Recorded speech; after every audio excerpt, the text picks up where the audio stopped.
네, 반갑습니다. 오늘도 이렇게 온라인으로 만나 뵙게 되어 아쉽지만 하나님 앞에 서 있는 이 시간이 정말 예배이기 때문에 마음을 다해서 나아갈 수 있기를 바랍니다. 오늘은 복음의 삶이라는 제목으로 로마서 12장 1절 2절을 보겠습니다. 짧으니까 같이 한번 읽겠습니다. 형제자매 여러분, 그러므로 나는 하나님의 자비하심을 힘입어 여러분에게 권합니다. 여러분의 몸을 하나님께서 기뻐하실 거룩한 산제물로 드리십시오. 이것이 여러분이 드릴 합당한 예배입니다. 여러분은 이 시대의 풍조를 본받지 말고 마음을 새롭게 함으로 변화를 받아서 하나님의 선하시고 기뻐하시고 완전하신 뜻이 무엇인지를 분별하도록 하십시오. 제가 사진 한 장을 띄워드렸습니다.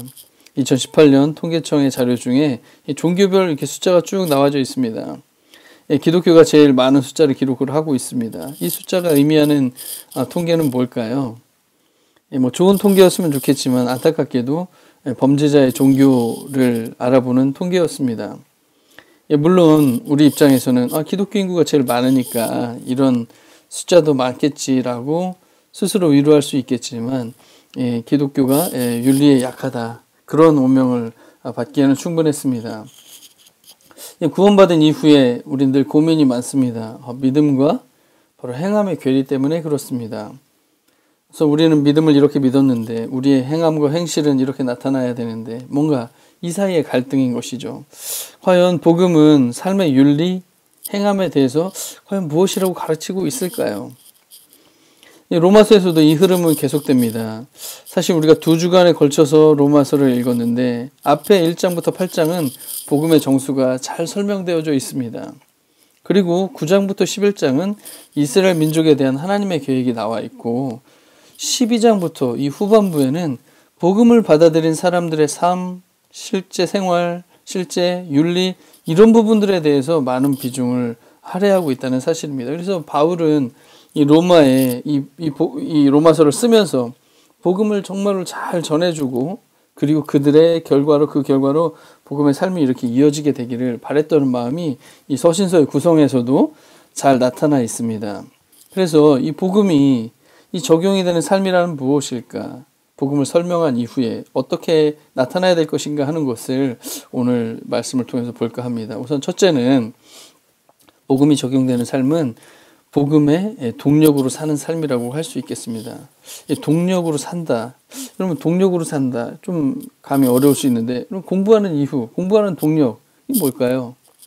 사람들마다 공부하는 이유가 다 있습니다. 내가 이렇게 공부 안 했다가는 어떻게 될까 봐 두려워하는 마음도 있고 뭔가 해보겠다는 그런 여러 가지 욕구들이 있잖아요. 그런 것들을 다 말하면 동력이라고 말할 수가 있겠죠. 동기, 어떤 그 행위가 나타나게 하는 힘이죠.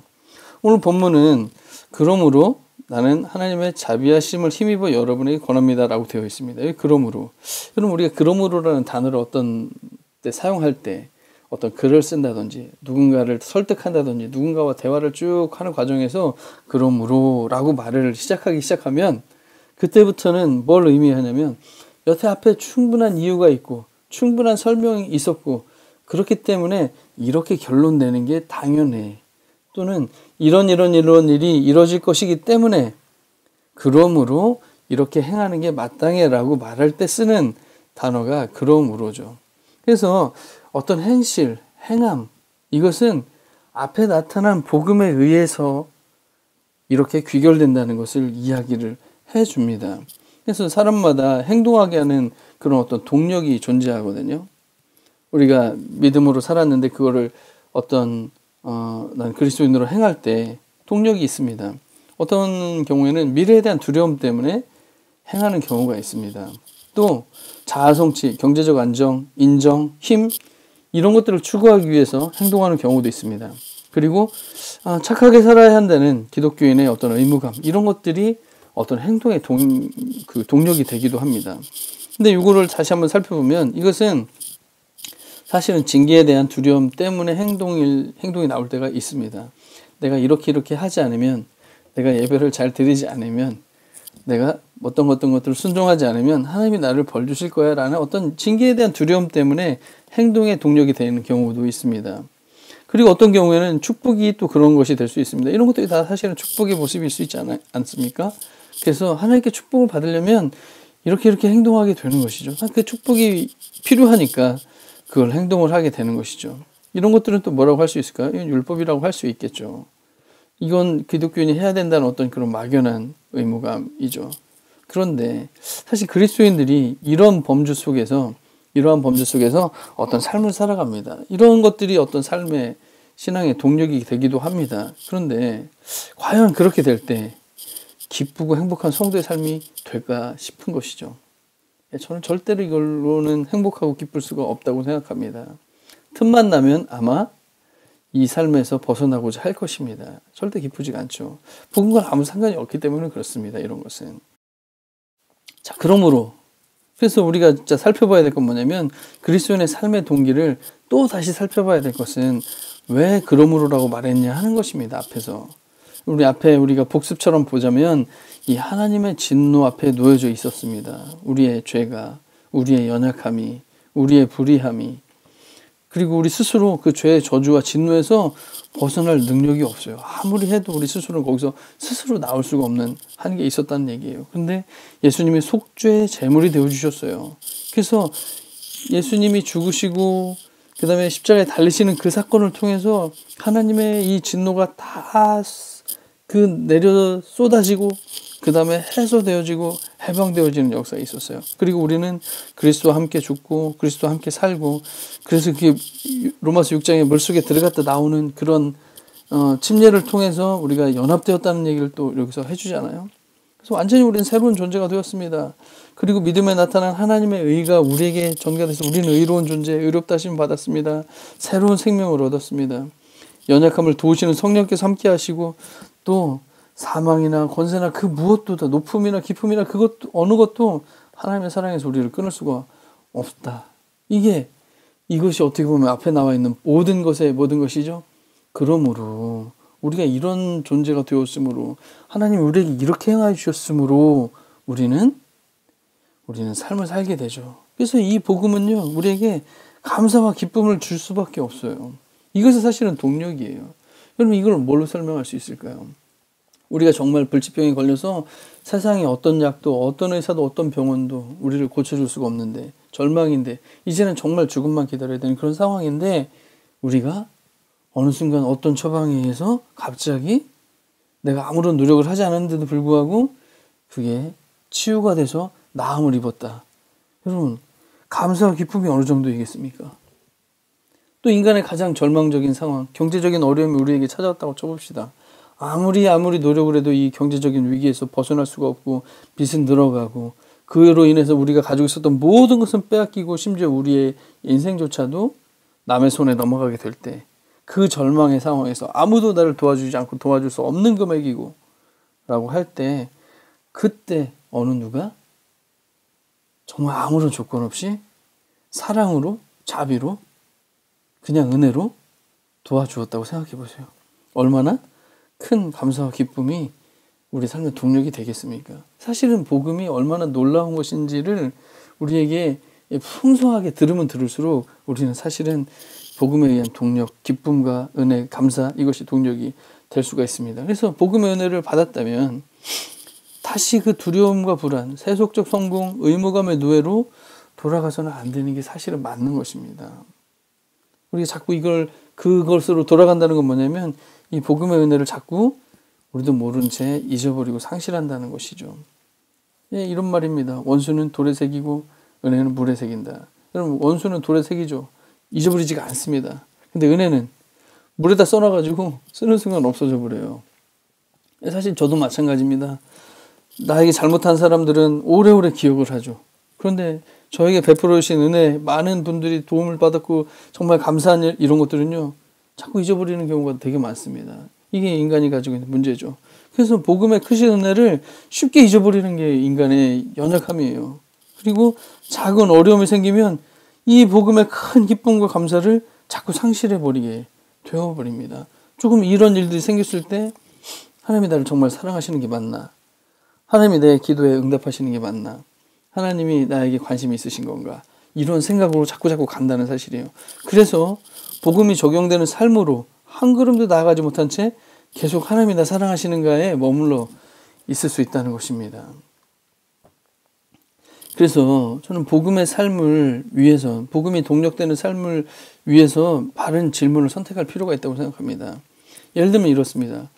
나는 무엇을 했는가? 이런 질문을 하면 우리는 좋은 방향으로 이 질문에 대한 답이 나오지가 않습니다. 내가 뭘 했지? 뭐 한 게 별로 없다 이 말이에요. 그러다 보니까 뭔가 나는 부족하고 내가 아무것도 할 수 있는 존재가 아니고 자꾸 이런 쪽으로 생각이 가고, 그러다 보면 자기 연민에 빠지기도 하고 그렇습니다. 잘하는 사람은 우쭐해지고 자기 의에 빠지게 되겠죠. 그런데 이런 질문을 자꾸 하지 말고 바른 질문을 선택하라는 거예요. 하나님이 무엇을 하셨는가를 자꾸 생각을 해보라는 거예요. 내가 뭘 했는가 생각하지 말고 하나님이 무엇을 행하셨냐 생각하면 우리는 자연스럽게 복음으로 돌아갈 수가 있습니다. 나는 어떤 존재인가? 나는 어떤 걸 해낼 수 있는 능력의 사람인가? 내가 가지고 있는 건 뭔가? 자꾸 이런 생각을 하지 말라는 거예요. 도리어 하나님은 나를 어떻게 보시는가를 자꾸 생각을 하라는 것이죠. 그러면 하나님이 여러분 어떻게 생각하실까요? 우리를 어떻게 생각하실까요? 내가 뭘 좀 더 하면 뭐 어떻게 달라질까요? 여러분 이 생각에 사로잡히고 이런 생각에 묵상을 하다 보면 우리는 복음으로 돌아올 수가 있습니다. 나는 무엇을 할 수 있는 사람인가? 라고 생각하기보다 하나님은 나를 통해서 무엇을 하실 수 있는 분이신가? 이런 묵상을 하라는 거예요. 그래서 말씀에 우리에게 나타난 이 복음에 나타난 하나님의 놀라우심, 예수 그리스도께서 우리를 행하여 주신 그런 것을 묵상해야지만 우리는 복음의 동력으로 우리의 삶이 기뻐지지, 이거를 백날 생각해 보면 생각할수록 우리는 더 침체하게 뺏게 되지 않는다는 사실입니다. 그래서 두려움이나 하나님 밖에서의 안정감으로 가게 하는 질문들을 내려놓고 하나님의 선하신 일하심을 신뢰하게 하는 질문으로 자꾸 우리가 돌아가게 될 때 우리는 복음의 동력으로 살아가는 삶이 될 수가 있습니다. 사실은 이게 영적인 싸움이에요. 우리 마음속에 일어나는 영적인 싸움. 영적인 싸움은 외부에서 무슨 사탄이 와서 우리를 막 무너뜨리고 그러는 게 아니라, 물론 그런 것도 있을 수 있겠죠. 그런데 진짜 더 중요한 영적인 싸움은 우리 마음속에서 일어나는 싸움인데, 과연 하나님이 우리를 위해서 행하여 주신 그 놀라운 일을 붙잡을 것인지 선택할 것인지, 아니면 내 스스로 나를 보면서 생각하는 그 생각을 붙들 것인지에 대한 싸움이 영적인 싸움입니다. 그래서 우리가 이 싸움에서 하나님의 일하심을 계속 묵상하면 묵상할수록 복음에 동력되는 삶을 살 수가 있습니다. 그 다음에 두 번째로 복음이 적용되는 삶은 복음의 동력으로 사는 삶이고 산제물로 드리는 삶이라고 말할 수 있습니다. 오늘 본문에 여러분의 몸을 하나님께서 기뻐하실 거룩한 산제물로 드리십시오. 이것이 여러분이 드릴 합당한 예배입니다. 이렇게 되어 있습니다. 여러분, 이 복음의 은혜는 우리 몸을 산제물로 드리는 예배로 자연스럽게 연결을 시킵니다. 산제물로 드리는 예배. 여러분, 여기서 제물을 먼저 한번 살펴볼까 합니다. 산제물에서 제물. 레위기에는 굉장히 많은 부분에 제물과 관련돼서는 제물로 바쳐라. 나주가 그것을 기꺼이 받게 하여라. 제물로 받으실 것이다. 거기에 기름 붓고 향을 얹어서 바쳐야 한다. 제물을 쭉쭉쭉쭉 하면서 불살라서 바치는 제사다. 태워서 이런 얘기. 그러니까 계속 바친다, 하나님 받으신다, 바쳐야, 이런 말이 계속 이어져요. 그러니까 제물이라는 거는요, 사실은 바쳐진 물건이에요. 하나님께 완전히 드려져서 이제 더 이상 내 거가 아닌 완전히 하나님의 처분에 맡겨져 있는 것, 이것이 제물인 것이죠. 그래서 몸을 제사의 제물로 드리라는 말은 하나님께 완전히 바쳐져서 드려져서 이 하나님의 처분에 완전히 내어받긴다는 그런 의미가 되어 있습니다. 그래서 우리 몸이 제사의 제물로 완전히 바쳐졌다. 이제 내 거가 아니다. 이런 말로 드려졌다는 것이죠.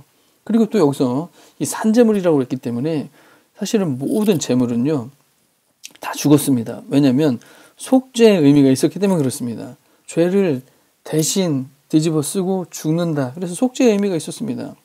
근데 산제물은 속죄의 제물이 아니라는 것입니다. 우리는 더 이상 속죄 제물로 죽음에 이르는 그런 제물을 드리지 말라는 거예요. 왜? 속죄 제물은 누가 다 받으셨습니까? 제물은 누가 되셨어요? 예수 그리스도께서 속죄 제물이 되셔서 이 하나님의 모든 저주를 다 받으시면서 인간의 모든 죄를 다 감당하셨기 때문에 더 이상 속죄 제물이 필요가 없어요. 우리는 그래서 어떤 제물을 드려야 되냐면 산 제물이 되는 것인데, 그 산 제물은 하나님의 기쁨과 거룩함을 위한 제물이 된다는 것이죠. 본문이 이렇게 되어 있지 않습니까? 하나님께서 기뻐하실 거룩한 산제물로 드리라는 거예요. 우리의 제물은, 산제물은 하나님의 기쁨, 그 거룩함 때문에 드려지는 것이라는 거죠. 그래서 예수님의 속죄제물 되심으로 거룩한 의의 옷을 우리에게 입혀주셨고, 그래서 우리를 향해서 기쁨을 이기지 못하시는 겁니다. 여러분, 하나님이 지금 우리를 어떻게 보신다고요? 기쁨을 이기지 못하시게 본다는 거죠. 우리가 아이들을 다 키워봤는데, 아이들 키우면 아이가 어떻습니까? 아이를 보면 부모의 얼굴이 기쁨을 이기지 못하는 표정이 바로 그런 거예요. 하나님 우리를 바라보실 때 바로 그런 모습으로 지금 보고 계신다는 거예요. 그것 때문에 그 기뻐하시는 그 얼굴에 반응하는 모습이 산 제물의 모습인 것이죠. 그리고 우리가 몸에 대한 교훈을 한번 복습해 볼 필요가 있습니다. 이 로마서 6, 7장에 몸과 관련돼서 이런 말이 나옵니다. 그러므로 여러분은 죄가 여러분의 죽을 몸을 지배하지 못하게 해서 여러분이 몸의 정욕에 굴복하는 일이 없도록 하라는 말이 나와 있죠. 그러므로 여러분은 여러분의 지체를 죄에게 맡겨서, 몸이죠, 내맡겨서 불의의 연장이 되게 하지 마십시오라는 말이 나와 있습니다. 그래서 이 몸이라는 거는, 몸은 구원받고 피조물이 된 이후에도 죄가 여전히 몸을 지배하려고 그래요.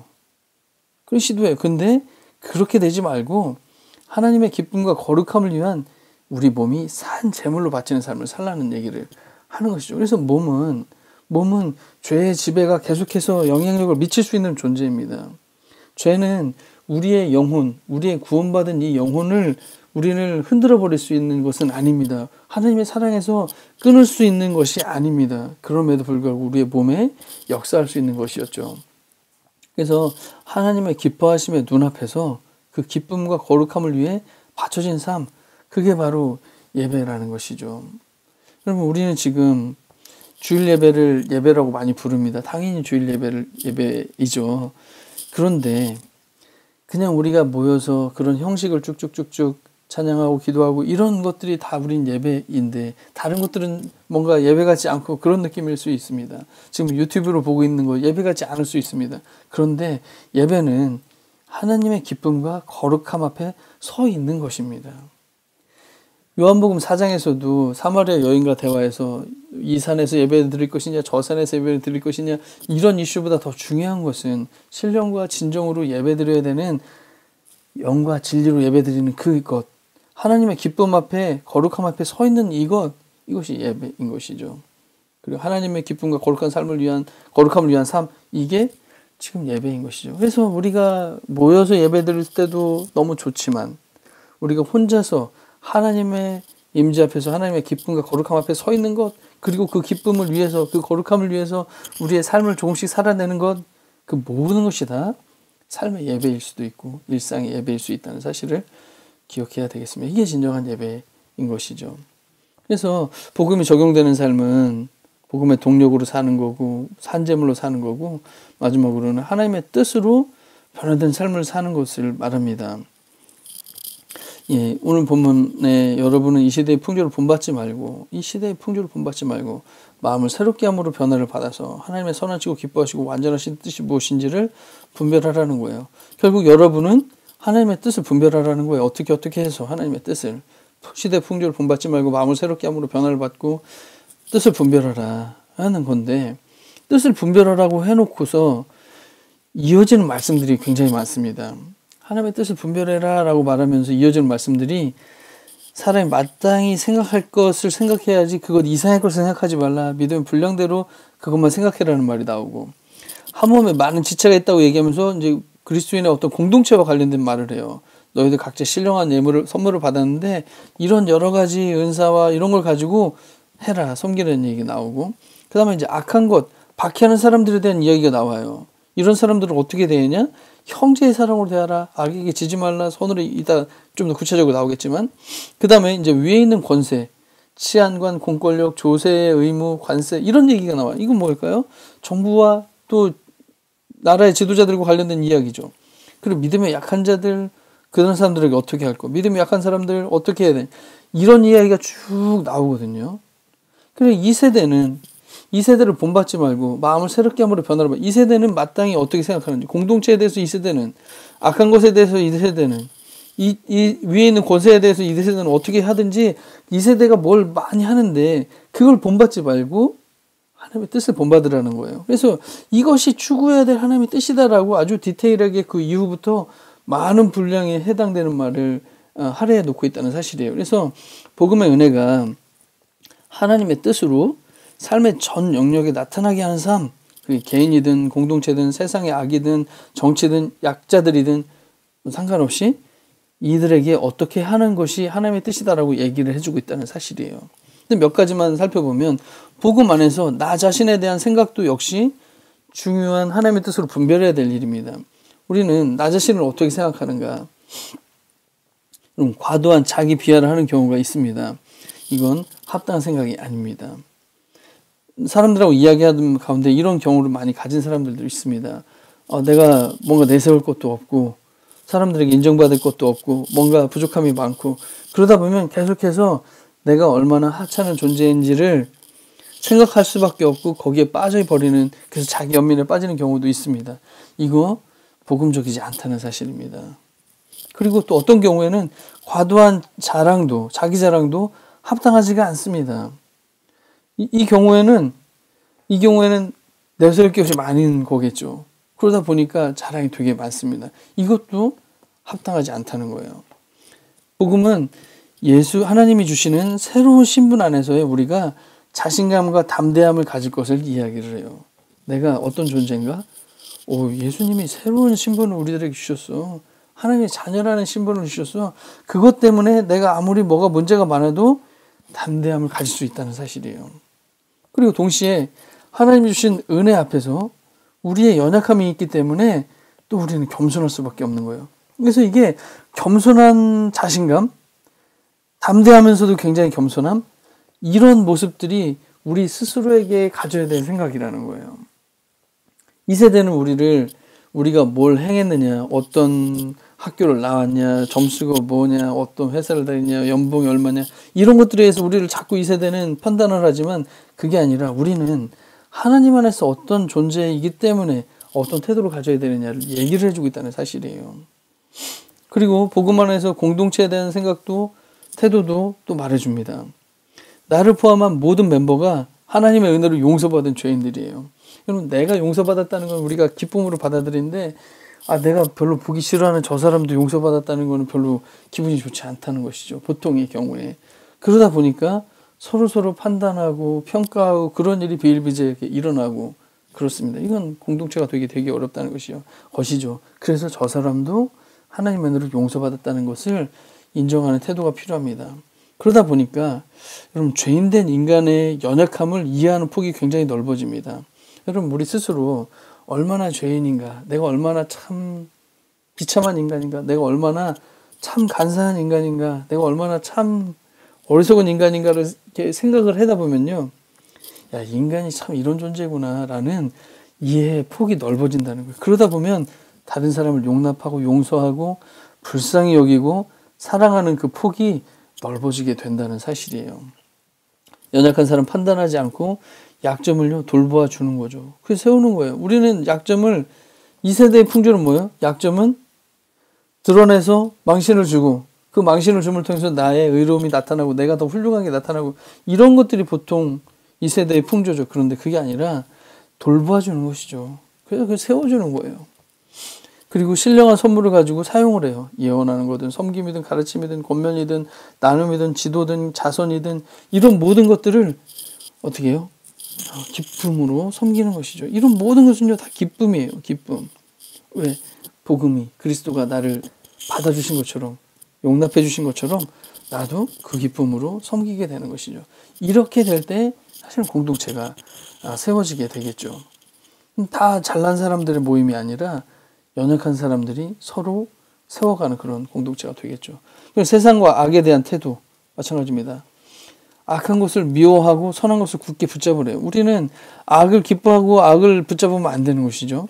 선한 것을 굳게 붙잡으라는 거예요. 이거 얼마나 많은 유혹의 순간들이 많이 있겠습니까? 그리고 이 악에 대해서 형제의 사랑으로 이 약한 사람들도 다정하게 대해주고 존경하기를 먼저 하래요. 환난 당할 때 참으래요. 기도를 꾸준히 하래요.